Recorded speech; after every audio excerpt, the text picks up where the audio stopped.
Application has two parts. I'm going to try to walk you through part one today, although it's not the same for every student. So let's start by putting in our username and our password and logging in.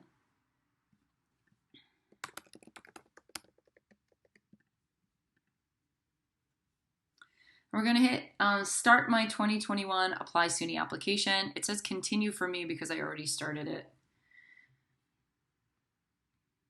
You are a freshman. You are applying for full-time study. You are not an adult learner. And if you are EOP eligible, you're going to select yes here. If you are not, you're going to select no.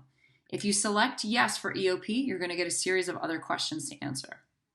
You're EOP eligible because either your family receives assistance or safety net payments through the New York State Office of Temporary and Disability Assistance or through social services. If you are in foster care or you are a ward of the state or the county, you are automatically part of EOP. You're going to fill out this part, which is just your personal information, your name.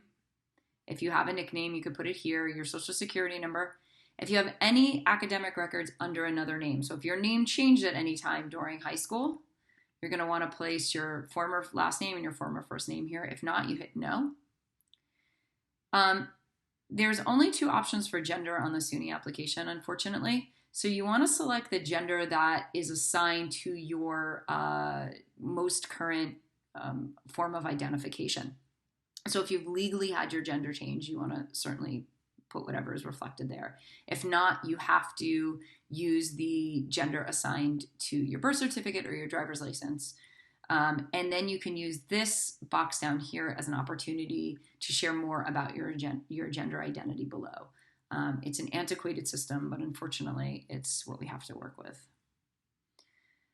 Your profile, you're going to put your permanent mailing address.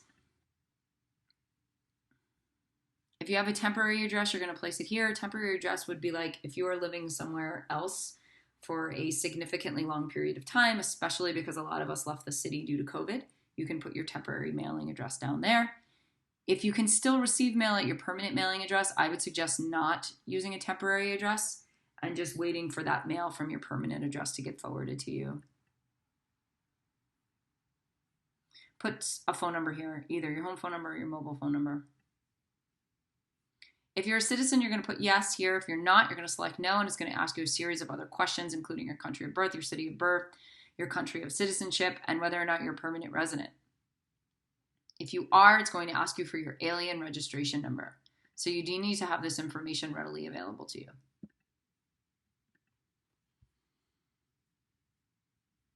The county of residence, Brooklyn is in Kings County. Queens would be Queens, Staten Island would be Staten Island, Manhattan would be New York, and Bronx would be Bronx. But Brooklyn is the only one that has a funky, it's called Kings County. Anything that doesn't have a red star next to it, you don't have to answer. So you can answer these to the best of your ability. Everybody should be answering no to this because the question is, have you ever been dismissed, expelled, or suspended from a college? None of us have attended college yet, so you can put no for that. Your family income range, this whole page, or this part of this page, has to be done based on your taxes. So your family income range is on your 2019 tax forms under taxable income. You want to put whatever the range is there. And then the size of household is how many people are claimed on the taxes. So you want to go ahead and count how many people are claimed on the taxes. So the parent is one, and then however many children are claimed or dependents are claimed. With whom do you make your permanent home? If you are only submitting the tax forms for one parent, just put parent one.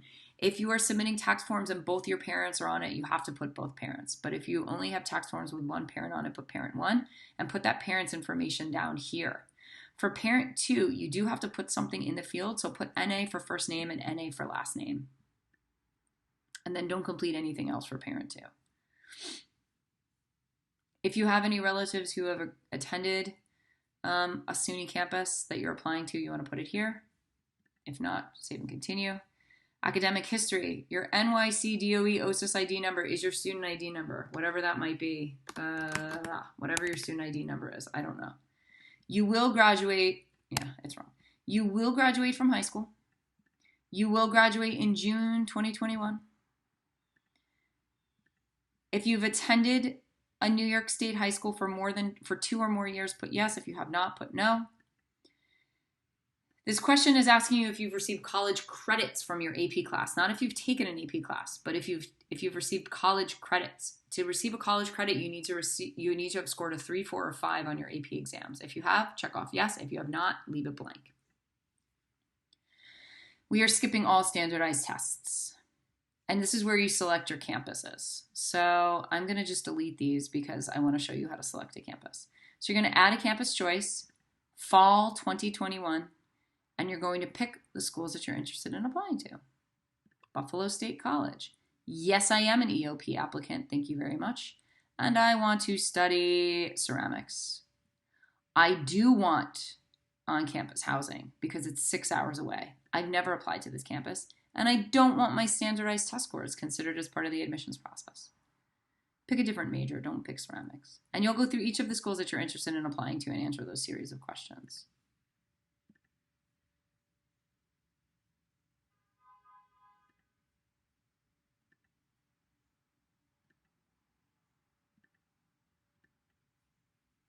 Okay. Then I'm going to hit save and continue once I've put in my 4 schools.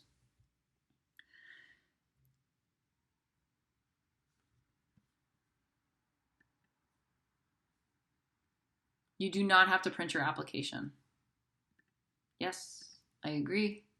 And then you're brought to the payment page. If you are EOP eligible, you get a financial fee waiver. If you are not, you are responsible for paying the $50 fee for each of the schools that you've listed on here. So you're either selecting your financial fee waiver or you're selecting that you're paying now. Credit or debit card means you could pay right now. Electronic check, also paying right now. You put your bank information in and automatically withdraws from your bank. A mail-in payment, they will send you an invoice and you will have to send off a check to them. My suggestion would be to either select the fee waiver if you're EOP eligible, definitely select the fee waiver, or to just do a credit or debit card and pay right now. But once you go through this process, once you hit continue, you are required to pay for these applications. So if you are ultimately turn out that you're not EOP eligible, like if you didn't send me your tax forms and you're just sort of guessing that you're EOP eligible, and you submit this application, you are required to pay them the $50 per school, even if you decide not to complete the application process. This is only part 1. There's a whole other second part of the SUNY application that requires letters of recommendation, that requires at least 1 essay, sometimes 2, and significant information about your finances, including your 2019 tax returns. So if you are not able to provide that information, you do not want to go ahead and submit this application, because once you do, you are required to pay for it.